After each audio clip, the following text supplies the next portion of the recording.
Hello, and welcome to the second episode of our third series of Insights, the podcast from Understanding Society. Understanding Society is a longitudinal survey that captures life in the 21st century.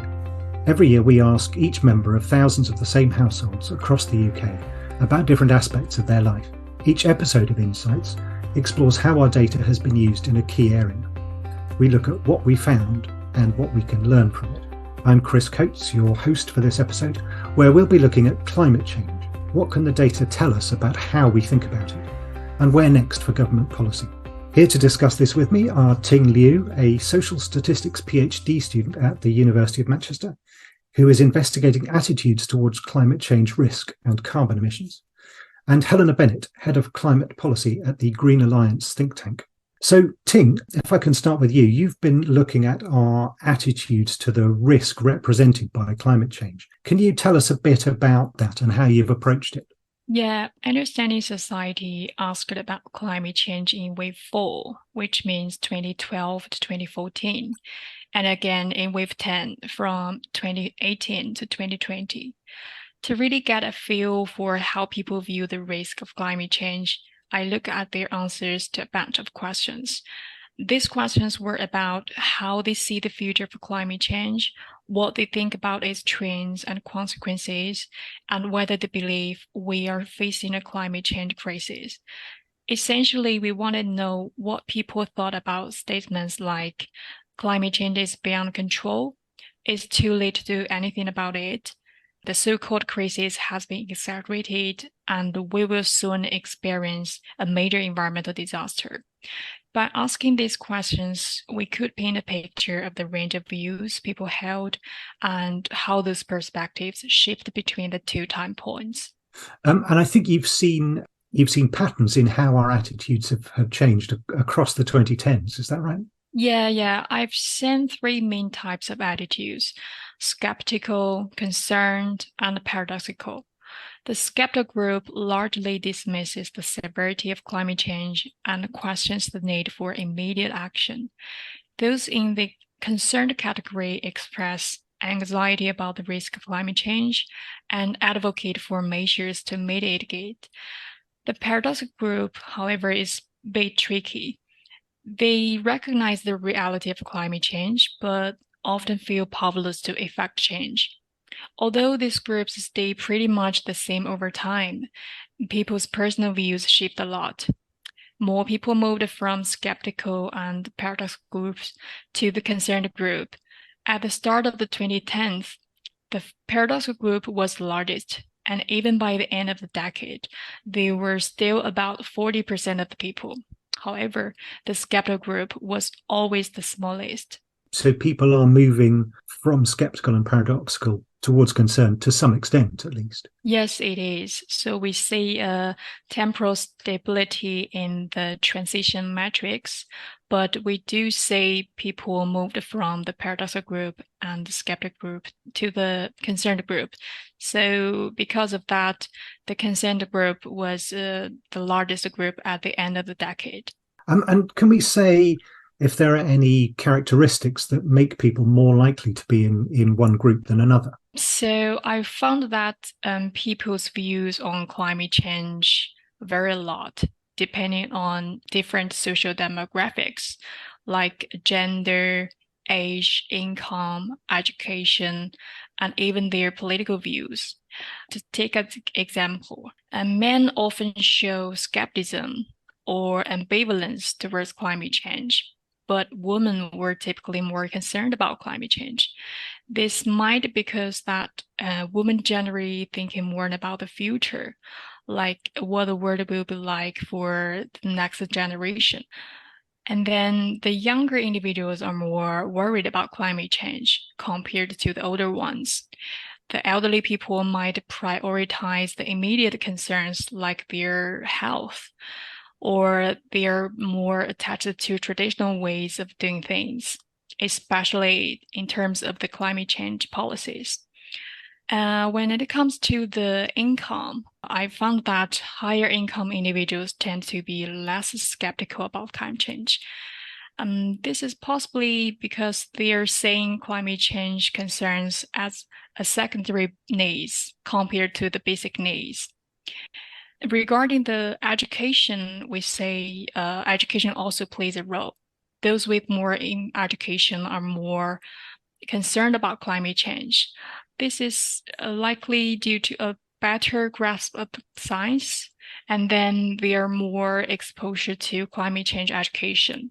Finally, political leans also influence views on climate change. Like the left-wing individuals generally show more concern, but right-wing individuals might maintain conservative views, despite we saw a lot of new information on climate change. And what does that mean in terms of policy, or maybe in the way governments communicate? How do politicians need to talk to these different groups of people, do you think? Well, people's views on climate change can change over time, even though the overall patterns still stay pretty consistent in the population. But individuals can have more flexible opinions. So this means that we still have a chance to make policies and communication campaigns that really speak to different groups with different views on climate change. And for instance, the messages aimed at those with paradoxical beliefs could be really effective, I think, because this group was the largest, but we still saw a lot of people shift from paradoxical to concerned. It seems that many people in the UK still have mixed feelings about climate change, or say a kind of non-straightforward skepticism is widespread. This suggests that people might need more information, or perhaps information presented differently to form clear opinions. For the paradoxical group, I believe that messages that motivate and maybe end on a slightly pessimistic note could be more engaging than overly optimistic ones. But we have to be careful not to demotivate them with worst case scenarios. So it's all about tailoring messages to specific groups and making sure these messages are sent where these people usually get their news. There's a lot of research also showing that different groups use different media platforms and trust different sources. So understanding how this group using media and seek information is important for the future research and also designing effective communication strategies. So essentially, governments have got to be quite careful about how they pitch the information into it, so it can't be too optimistic and it can't be too pessimistic. That's interesting. Helena, can I turn to you? What do you take away from research like this? Are you encouraged in your work? Yeah, very encouraged. We know from this research and other kind of polls that work on much smaller timeline bases, especially in relation to how important things like climate change is compared to the cost of living crisis and the NHS and the economy, that it is still a really big concern for a lot of people.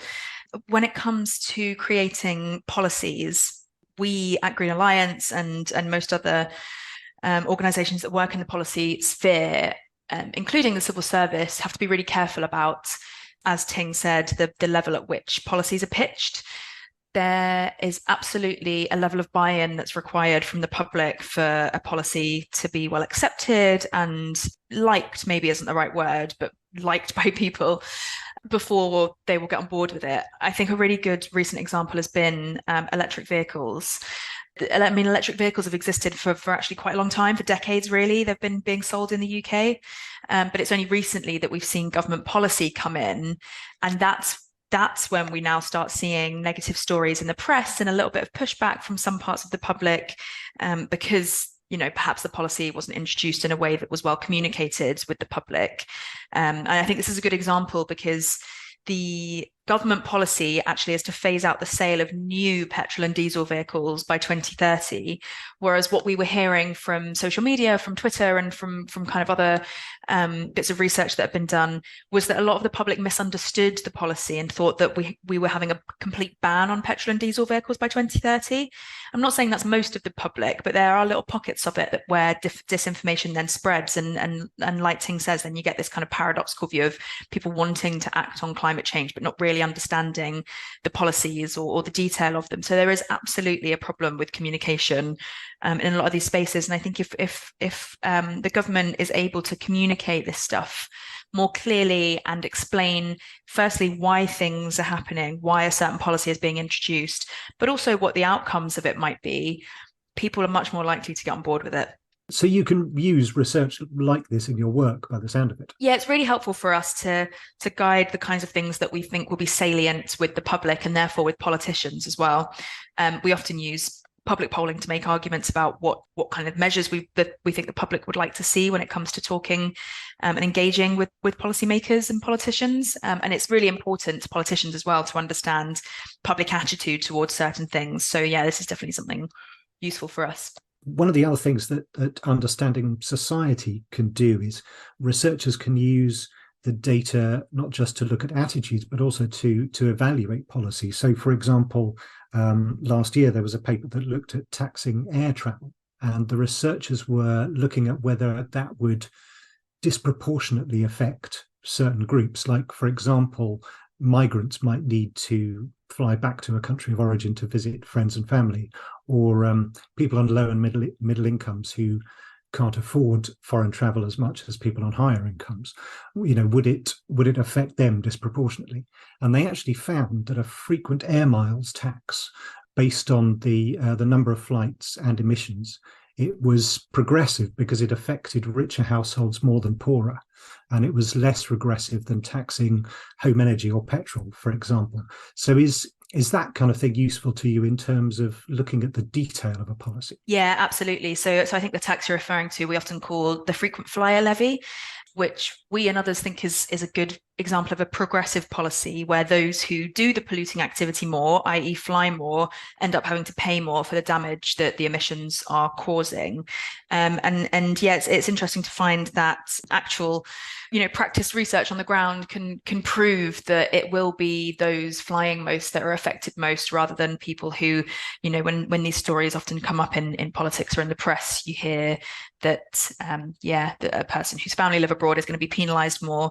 But if you look at stats of flying in particular and see that 70% of flights from the UK are taken by a very small percentage of the population, only 15% of the population, and in any given year, usually only about half of British people fly, you can see why policies like a frequent flyer levy actually are palatable to people, because it is penalising those that are doing the polluting activity. So what do you think campaigners should be doing if they want to convince more people to show pro-environmental behaviour? I think it's really important to make sure that we're using research from the likes of Understanding Society to show that there is public support for this stuff, because often one of the things we hear from government, and we heard it from the Prime Minister recently, is that people aren't on board with these policies. And you saw that when he lifted the ban on the sale of new petrol and diesel vehicles by 2030, and he lifted the boiler ban, the supposed boiler ban, he thought they were paying attention to what the public was saying, whereas actually the public are really concerned about climate change. So the more we can keep talking about that, the better. I think the really importantly for campaigners is to make sure that they're pushing for policies which will go down well with the public. And there are tons of them out there. And like I said, making sure that the messaging about the benefits of a policy are really clear is going to be absolutely critical. And another good example of this kind of thing is the recent ULEZ expansion that happened almost concurrently with a by-election in the constituency of Uxbridge, which was Boris Johnson's old constituency, and actually a policy that Boris Johnson had advocated for while he was mayor of London. It was something that was, really blown out of proportion by the press because a few people were unhappy about the expansion of the ULEZ scheme. And there was a real missed opportunity from kind of key politicians during that whole phase to talk more about the fact that ULEZ really is a healthcare policy. It's about making sure that air pollution levels are safe enough so that people aren't breathing in toxic air and developing lung conditions and health conditions. And it just so happens that doing that also does help reduce emissions and therefore helps stop climate change in the UK reaching its net zero targets. So making sure from a campaigner's point of view that the benefits of policies are really clearly communicated will definitely help people come on side as well. And what should governments be doing right now? We are calling on government to go faster and be more ambitious on action on climate change across the board. So across all the kind of major polluting sectors, including transport, which includes things like electric vehicles and aviation. So making sure that alternatives like better public transport and walking and cycling options are available to people. We need to see more ambitious policies on decarbonising the grid, so scaling up renewables and scaling down the use of fossil fuels on the grid. We also need to see electrification of heat in our buildings, so the introduction of more heat pumps and district heating and heat networks, while also retrofitting homes, getting more insulation into homes so people's energy bills come down and they can stay warmer in winter. And like I said, all of these policies have really, really good benefits outside of net zero to the public as well. So on top of implementing those policies, the government just has to be really, really clear about what the benefits to people are. And in the majority of instances, in the long run, these will all save people money, and insulating people's homes in particular will help bring down bills in the very short term. So making sure the benefits of these are communicated is also a role of government, and they need to start doing that more. Ting, actually, can I bring you back in just for a kind of final question? I was wondering what you think, where next for research into this field? Are you looking at any different areas of aspects of climate change now? Yeah, I'm currently working on a project which explored the longitudinal relationship between people's income level and their attitudes to climate change risks. And during the exploration of the mediation relationship, I found that responsibility attribution to climate change plays a role in the relationship between income attitudes.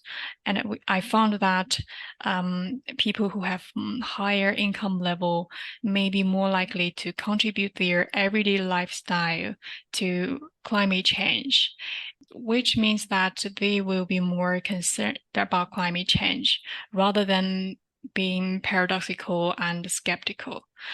Well, this is just a specific direction from the social demographic divide of attitudes. I think in the future, we may want to explore whether there's a moderation relationship between people who have attended to the university compared to who have not.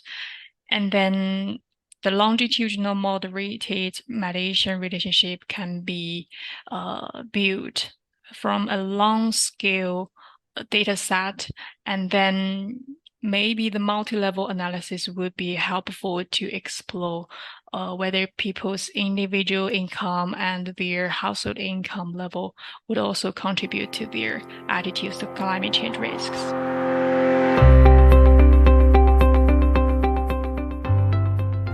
My thanks to Ting Liu and Helena Bennett.